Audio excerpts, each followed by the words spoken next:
Welcome to Hawksong Weaving. Today I'm going to be talking about hypermobility in crafting and my experience as a crafter with Hypermobile Ehlers Danlos Syndrome. I hope you enjoy. Life takes odd turns, but even tattered and worn yarn still has value. Tired joints and health flares don't have to stop the journey. Welcome to Hawksong Weaving, where all our paths are a little bit warped. So what is hypermobility? Basically, hypermobility is when your joints move around too much and too easily. It can have a lot of causes. For me, that cause is Hypermobile Ehlers Danlos Syndrome. Okay, so what's Hypermobile Ehlers Danlos Syndrome? Well, that's a bit more complicated. In short, Hypermobile Ehlers Danlos Syndrome, or hEDS, is a genetic collagen disorder, which is complicated because collagen is freaking everywhere. It's the primary building block that all of your muscles and organs and ligaments, basically everything but your bones, is built out of.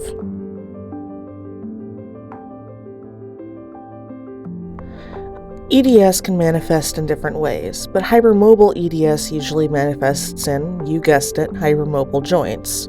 But again, because it's collagen having a hard time, that can have a ton of side effects, like POTS, postural orthostatic tachycardia syndrome, where your blood doesn't flow properly because your veins are too stretchy, or mast cell disorders, where the collagen that houses your mast cells can make you allergic to pretty much everything. EDS can be the root cause of a lot of things.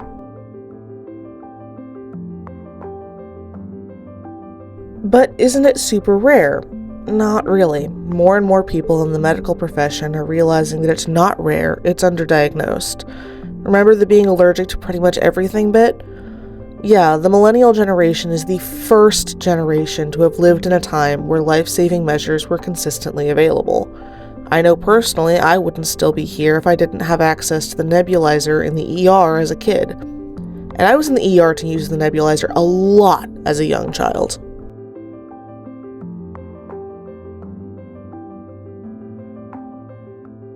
Also, EDS and the other things that it can cause are really common in people who are neurodivergent. I won't get into the history of all that because, no, but I will say that millennials are also the first generation where it wasn't socially acceptable to yeet your low-masking kid into an institution or have them have a quote-unquote accident in the backyard.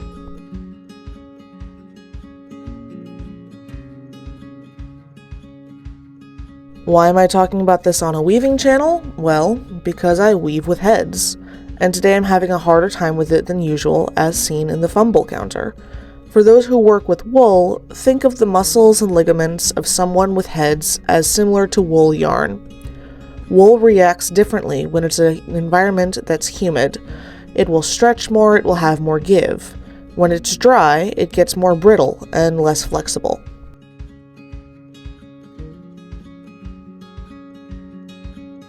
It's been really dry over the past week, but last night and today it switched to being really humid. So my arms have a lot more stretch and looseness in the joints and muscles than usual. Also, I overextended my shoulders bringing groceries in yesterday, which did not help.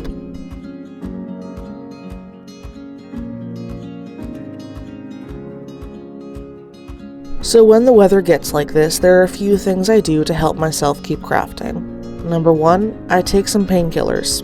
Untreated hypermobility can increase wear and tear on your bones and cause early onset arthritis. For me, I have arthritis in my fingers, toes, and knees. I use acetaminophen because due to mast cell stuff, I have an allergic reaction to ibuprofen. Please be careful with painkillers. Pain management can get out of hand really easily depending on what you're using.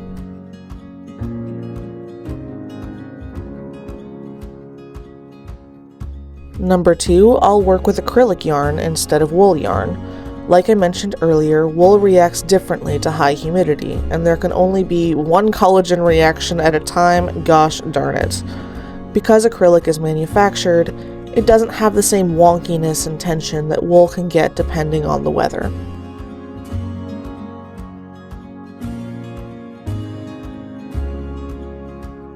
Number 3, I'll keep monitoring my joints very closely.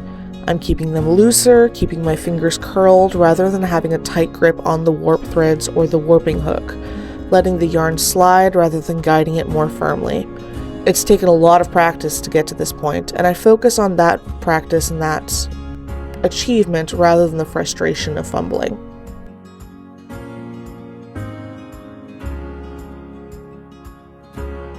Number 4, I'll go into it knowing that there will come a point where I have to pick my battles.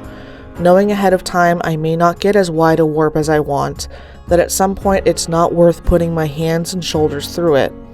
Knowing when to stop rather than pushing through right into a flare has been a repeated lesson to be learned, to say the least.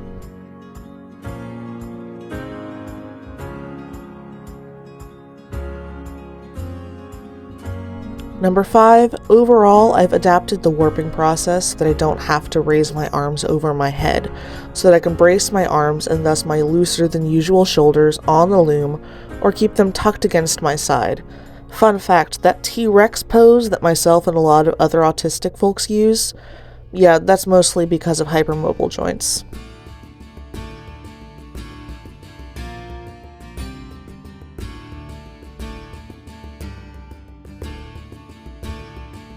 Number 6, I'll do aftercare after I'm done warping as I need it.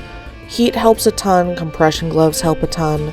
Usually I'll put on my compression gloves and metaphorically bake my hands while watching some food YouTube and getting ideas for future project cooking.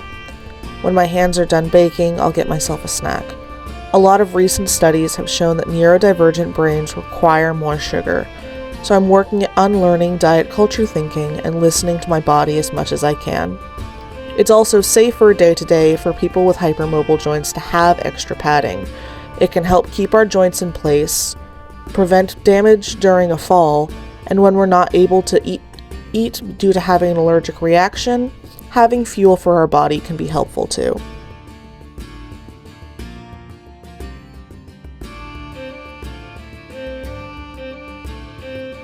So what are some signs of hypermobility in crafting in particular? Increased hand fatigue, having to take breaks more and more frequently and quickly, having to be quote-unquote bisexual sitting in order to craft for long periods. Yes, that type of sitting is also often due to hypermobility. My hips are hypermobile. Like Shakira, they do lie, so I tend to quote-unquote stack my joints when weaving, keeping my hips squarely underneath me, my shoulders square, as much as I can to keep my body braced against the chair and the loom. Also, like I mentioned before,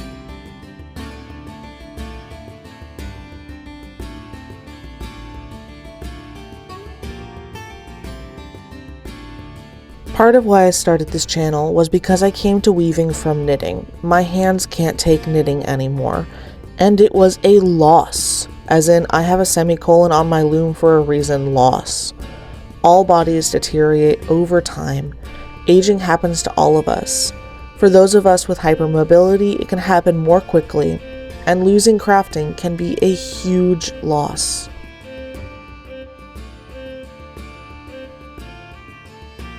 But it doesn't always have to be a permanent loss. Switching from knitting and drawing to weaving and embroidery has been a literal life changer for me. Meeting my body where it's at, making the physical adaptations, viewing things like compression gloves as mobility aids, following other disability content creators, I'll link some that I follow on the Clock app below, reveling in my wins rather than focusing on my losses, have all been part of my, for lack of a better term, healing process.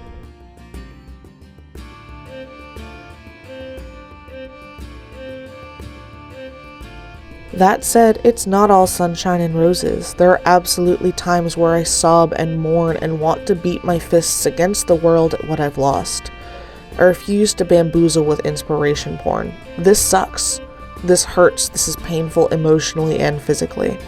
But I know my own brain too well, and if I focus on what I've lost, I'll drown in my own brain.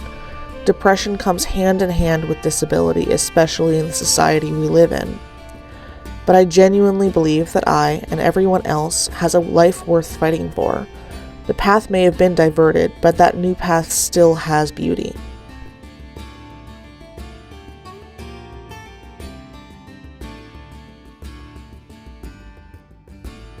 And that beauty includes crafting. Weaving has been therapeutic for me, especially weaving with the more tattered secondhand and thrift store yarn.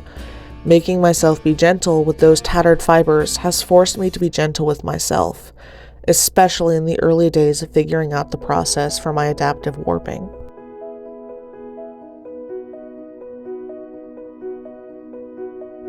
I want to say thank you for sticking around this long. If you'd like to support my work, please feel to subscribe or follow. Links to other social media can be found in my bio.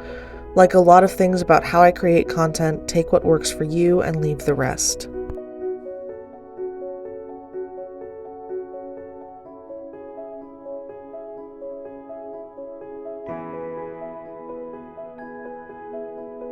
I've said my bit about hypermobility and weaving, so I'll hush for the rest of the video, but I do have some exciting news towards the end, especially aimed for folks in the Pioneer Valley in Western Massachusetts.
So here's the exciting news. My scarves and shawls will be available for purchase at the Amherst Mill District Art Gallery starting this spring.